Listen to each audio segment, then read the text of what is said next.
Welcome back to the final part of our discussion on emotional intelligence.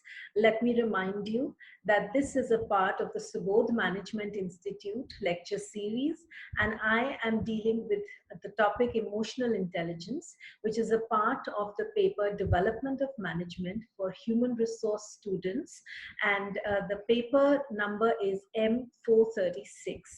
I'm Professor Dr. Jyotsna Mehta, and welcome to the concluding part of discussion on emotional intelligence. We're going to be talking about the methods in which we can actually make our emotional intelligence or emotional quotient better and higher. So, we are going to talk about various aspects of how we can increase and utilize the strength of our emotional intelligence.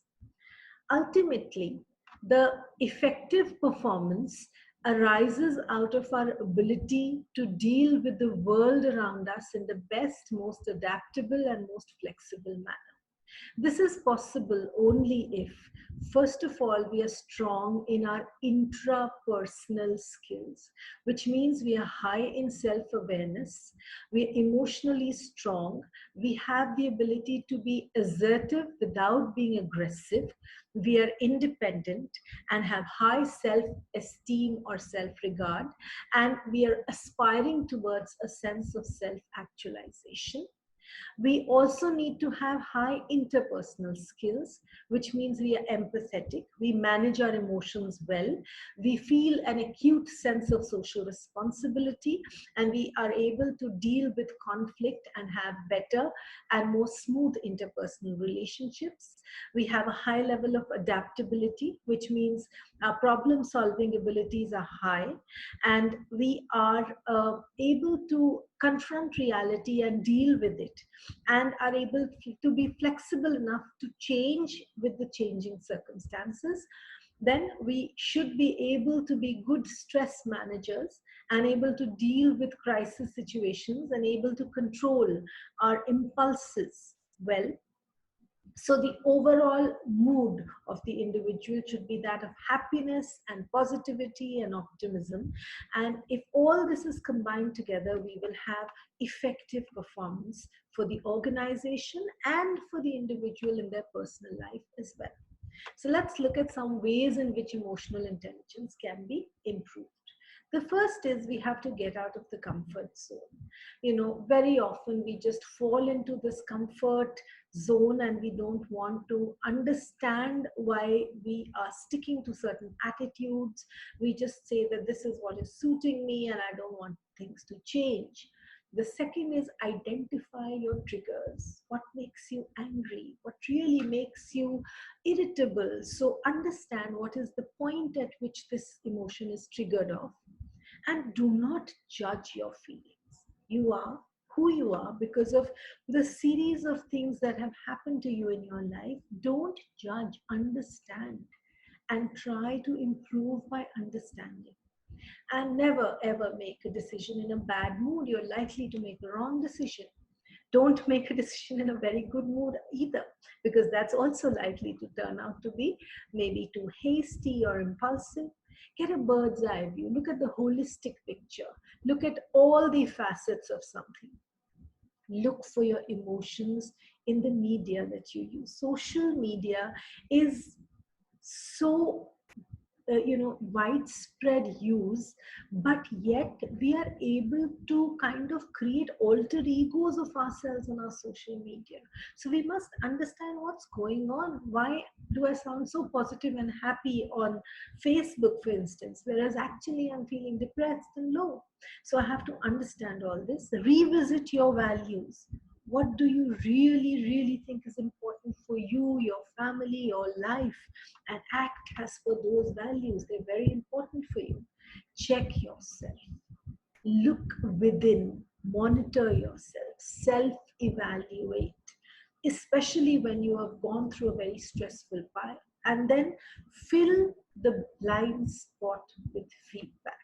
What you don't understand about yourself, try to fill in those gaps and say, okay, this is why I'm behaving in these circumstances. Perhaps this is not suiting the situation. Perhaps I'm not able to achieve what I really set out to achieve. So look at all that. What you could actually do, I mean, this was for your personal. Now let's see what you can do. One is you can take up an interpersonal skills course. You could read and learn more and more about emotional intelligence. You could go in for a test. In our last module, we talked about EQ testing, which helps you understand how high your EQ already is and till how much you want to further improve it. Then you can do self-directed learning activities. That is, you can actually try to put your EQ into practice and say, okay, I figured out that this is what this person says, which really triggers me off and I become irritable and moody. So I'm going to now today react in a different way, or I'm going to try to be more positive when this person is going to find fault with me, and we're going to try to work on that. Then you could have coaching, a mentorship program, especially within your organization. That would be wonderful. You can practice your emotional intelligence skills with others, and you could network, try to get to know more people, try to relate to them in a better manner, and constantly seek feedback, especially from people who you value, whose opinion you value. And listen to this feedback with an open mind, more positively, because this is going to help you become a better person. In the organizational performance, let's quickly go through the basic process of how EQ is going to help improve the performance, because there's going to be required a certain level of preparation. All this preparation is going to lead to an individual being motivated towards achieving the goals in the organization, both individual goals and organizational goals. If there are gaps, this is the point where training should come in, and you should be uh, offering this training. The organization should be offering this training to the people who feel they can actually perform better if they are more skilled at dealing with other people in the organization, which will lead to, of course, learning. And this learning or transfer of information and understanding will help you to assess and evaluate whether you have actually been able to have a quantum increase in the emotional intelligence of the people working with you. And finally, this will lead to improved, better performance and a far better working environment for this organization. So let's hope that this has been useful for you to understand how EQ is going to help you improve your organization performance, and how you yourself can build upon your EQ to become a much more happy, healthy, and successful person. So thank you so much again for listening very patiently to this last part of emotional intelligence. We shall meet again for another topic from this particular paper. Have a great time.